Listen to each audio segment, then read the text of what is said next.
Welcome again. I will try not to wear out my voice. I can make no promises, though. You know how I can get going sometimes. But our theme for this Lent is the cost of discipleship, based on the book by Dietrich Bonhoeffer. We're going to look a little bit today at topics of grace and obedience. And I thought it was necessary to really look at that. One of his big things that he talks about is cheap grace. Well, what in the world is cheap grace? I think to help to understand that, you kind of have to really know what grace is. And I can give you an exposition, or I can put it in a story form. So I thought of a story that would help explain it. It may or may not have happened in real life, but picture this. There's a guy, he's grown up, his dad owns a company making widgets, and he has lots of these widget factories around. And his son grew up quite wealthy, quite spoiled. I think the kids would call him a Nepo baby today. He grew up, of course, wealthy, kind of condescended to people, treated everybody as objects, treated women as things to be used, and employees were tools that could be discarded. Friendships were all transactional for him. This was kind of the way he lived his life. And eventually, he got to an age where he got to running big parts of the company. And Daddy owned it, but he was kind of getting less and less involved, so the son was getting more and more involved, and the shareholders loved him because he could always produce good profits. But he was also notorious for not wanting to spend a lot on worker safety. He had a large file of complaints from women employees, but HR always knew that since Daddy owns the company, they found ways to make those complaints disappear, whether through intimidation or buyout or whatever. But you got to kind of picture this guy's kind of a sleaze, kind of like a greedy, bad person. And of course, he had been asked repeatedly to upgrade these stamper presser machines. That's what I'm going to call them. They're just big things that squish things. Just imagine that, right? And they squish things to make the big widgets. And he'd been told many times, you've got to fix these things because we're having a lot of injuries with them. We've even had lost limbs. We've had lost fingers on this. But every time one of those accidents would happen, he would call accounting and say, is it cheaper to pay off a settlement or to fix the machine? And if the settlement was cheaper than the machines, he just kept the machines. Safety wasn't an issue for this guy. It was all about the money. And so this is how he lived: smug, unapologetic, arrogant, cocky. And he did all this until one day one of his employees got caught in the stamper presser machine and died. So now he's got a dead employee on his hands. And he's, of course, now the press is coming and the media is coming, and this is a huge disaster for his company. He's trying to sneak out the back door, but there's protesters there, and the family of the employee is sitting there, the wife is standing there, the kids are crying away, and he walks by, and the wife is begging him to do something about this, and he just looks at him and goes home. But what's different this time is he sat home, and that image of those kids fried in his brain. He couldn't get them out of his mind. There was something about the kids sitting there crying and that angry widow, and it got to him, and it bugged him that it got to him, because normally nothing got to him. Because he normally didn't care. He was the omnipotent, heartless tycoon, and now suddenly it was getting into his dreams. He was feeling guilty.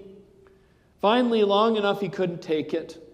So, against the advice of legal team, he went to visit the family. And he's sitting down in the living room, shaking, and they're looking at him. And he finally just breaks down and asks for forgiveness. What I did, I shouldn't have done.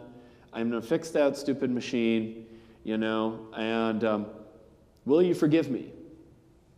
So he looks at the widow. Will you forgive me? Now, her and the kids, they don't have to forgive. They're under no contractual obligation to give him forgiveness. He certainly didn't earn it. He hasn't deserved it. But he did admit what he was doing. He has promised to try to correct what he did wrong. But if they do forgive him, that's an act of grace. Unearned, undeserved forgiveness. But that did not come without some expectations, right? He actually had to admit he was wrong. He had to do something about it. He had to take some corrective action. He had to acknowledge that what he had been, the way he'd been going about things was too far. He had to face the consequences of his choices, embrace the pain that he'd caused, and allow it to affect him. And he didn't give one of those sort of part non-apology apologies, the I feel sorry that you feel bad, but apologies. He embraced his total sinfulness and his total need for grace. See, this is what grace is. When you're there and you're burdened and you're weighed down by the true depths of what you've really been doing or not doing, and you realize how much God's total love and forgiveness is for you. It's total sin and it's total forgiveness. Grace is not earned, right? Being repentant, changing your ways, those are all good things. They don't earn you forgiveness still. It's still a free choice until the end. And this is how grace works. But it's not usually how grace is understood. Because the whole idea of being totally sinner and totally saint, of being totally good and totally bad at the same time, of being, totally forgiven and totally wrong, it doesn't work well with our minds, because that's like 100% and 100%, and the math doesn't make sense to us. And it doesn't jive with how we think of ourselves. I think most of us, we kind of admit we're not perfect, and, sometimes I screw up, but I'm not really that bad. And I think most of us, if we had to rate ourselves on a scale of 1 to 10, how much saint and how much sinner are you? I think most of us would probably say, yeah, probably about a 9. I'm probably about a 9 saint. I screwed up a little bit, I didn't get my weeds pulled out, and I was a little aggressive with reporting my taxes. So if we were to draw it, well, I'll use the football field analogy here. You miss my drawings. You got to get into the end zone. We would see ourselves as, my good works and everything I've done probably got me 90% of the way. So I'm 90% saint. But I got 10% sinner, and I still got to get those last 10 yards before I can get into heaven and play the holy harp. See, that's a harp up there in the clouds of heaven. All right. And so I think we tend to see God's grace as just that last little bit. That last little rush. We came close. I tried my best, but I did screw up a little bit, and grace will get me over the finish line. That's what grace is. But when you look at it this way, there's still a part. We're still part and part. And it doesn't get to the depths of it. It doesn't get to the depths of everything I have done, everything I've wanted to do, the depths of everything I haven't done, all the homeless I haven't helped, and the hungry I haven't fed, and the conflicts I haven't tried to resolve. It doesn't get to the depths of how almost everything I do somehow in some way gets tainted with this sort of self-interest, this selfishness that's kind of inherent in us. It doesn't mean everything we do is bad, but there's always a little bit of it in there. And so I've come to understand grace more like this. I'll give you my diagram. And it's a little bit weird, so I'll explain it. On the one hand, we know that we are to some extent sinful, at least sinful in all parts of ourselves. I don't think we're all bad. I'm not one of those who teaches, total depravity. I don't think everything we are is pure bad, but everything is kind of tainted with self-interest. And we as humans have an amazing ability to justify our bad behavior if it benefits us. And it's just the amount of pain in the world, and the amount of stuff I've done to fix it, it's not even close when I think about that. So I realize, I really am in need of forgiveness. But when I think about that, I realize just how much I need God's forgiveness. I need it, and I can't make God do anything, so God gives it to me as a free gift. And when I realize that God gives this to me freely, and I get a sense of how awesome that is, and I think about my life, then I realize what a sinner I am. And they go back and forth. Back and forth it goes. Total saint and total sinner. It's not really 2 blocks, but if I drew them both as 2 circles, then it would just get way too complicated. The fancy word for this is dialectical, if you want to use the philosophical phrase. It's sort of both ands. It's not 50% one and 50 another. It's all of both at the same time playing off each other. So our topic for the day, as I said, is from Dietrich Bonhoeffer's book, Cost of Discipleship. And he starts it out by talking about grace and cheap grace. He wrote this book in 1937. And he was trying to figure out why it was that all these people who called themselves good Christians were so excited about authoritarianism and persecuting minorities. And how did it get to this point? And what happened? And he's trying to diagnose the problem, in a sense, from the theological angle. What happened in the church that we became to see ourselves as no different than whatever the culture and the state was doing? How come being a disciple of Jesus became no different than being a good citizen? And the root of the problem, he says, is this cheap grace. And essentially it says that if God is all loving and God is all forgiving, therefore we are all saved, yea. And so if we are all saved, then we will just give out the sacraments and the declarations of forgiveness and the means of grace. We will just give it out freely to anyone, whether they even want it or not. No demands, no expectations, no requirements.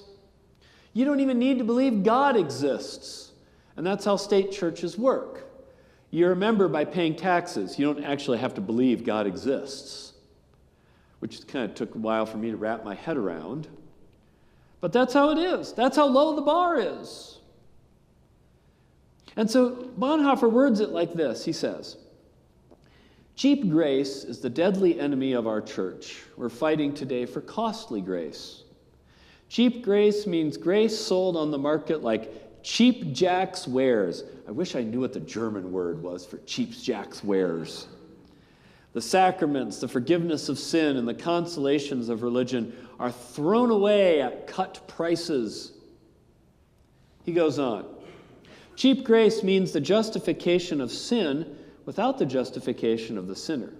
Grace alone does everything, they say, so everything can remain as it was before. Well then, let the Christian model himself on the world's standards in every sphere of life and not presumptuously aspire to live life under grace, a different life under grace from his old life under sin. The problem is that it's giving out forgiveness to people who think they've done nothing wrong and who don't really care and who've made no effort to turn their lives around and don't see being a follower of Jesus as involving anything particularly different than just following along with the rules. And if I can get all the forgiveness and all the benefits without any expectation, why bother? Jesus puts no demands on me, but the culture and the state do. So I follow the demands of the culture and the state. Now, there have been 2 kind of big attempts at countering cheap grace. And one of them is to make people feel guilty and sinful so that they will remember their need for grace. I call this heavy church. And in heavy church, you begin your sermons all the time by preaching about sin. And you make sure that you never get up front without reminding people, you are a sinner, you have sinned, you are guilty, and you are going to hell. And you got to get sin and hell in there every time you preach. I heard a wedding sermon once where sin and hell and total depravity were worked into the wedding sermon. I try to imagine that on like an emblazoned greeting card, you know. Jill and Harry, you are totally depraved. Thank God you're forgiven, you know. I mean, but this kind of the mentality. Don't let people get comfortable thinking that they don't need grace. Remind them of it. But here's my response to that. First of all, it makes church really miserable. And second, it shifts the problem from what I have actually done or not done to that uncomfortable feeling of guilt. Now, there's a difference, right? If the only reason I'm feeling guilty is because the guy up front told me I'm guilty, and that makes me feel guilty and uncomfortable, what is the cure? The cure is to feel good. And there's two ways I can do that. I can, I suppose, go to the church to be reminded that I am not that bad, get that forgiveness and say, oh, good, I'm good for now. Or I could just, of course, not go to church at all and convince myself I'm a good person. I don't think heavy church does what you think it is, because it shifts the problem from my own actions to a feeling that needs to be fixed. So I'm not into heavy church. But then there's the other way, which I think is the more authentic way, which is to uphold God's commands, to expect commitment and service and sacrifice, and uphold those and say, this is what it means to be a follower of Jesus. Just uphold Jesus' life. Just uphold Jesus' teachings. And have some expectations of yourself and other Christians. Hold each other accountable. God has always had expectations and commands. Always. All the way back to Moses, all the way back to the very beginning. All the way back to the prophets yelling at everybody about how you've not taken care of the poor and the needy. There was always the option to change your ways, but there was still commands and expectations. But what happens when grace is doled out without any demand or expectation is that all that ends up becoming left, the only law in our life, becomes the law of the culture and the state. Cheap grace left Jesus' commands irrelevant, and the powers came and filled the void. That's why cheap grace kills churches. It doesn't just make membership easy, it makes Jesus largely irrelevant. The commands of Jesus, they aren't arbitrary rules to just sort of restrict the fun in your life, contrary to what many teenagers have accused me of. They're there to make us more loving and giving people, the way Jesus was. And we're not guilty of sins solely because, as humans, we tend to seek out short-term pleasure over long-term gain. That is a problem, for sure.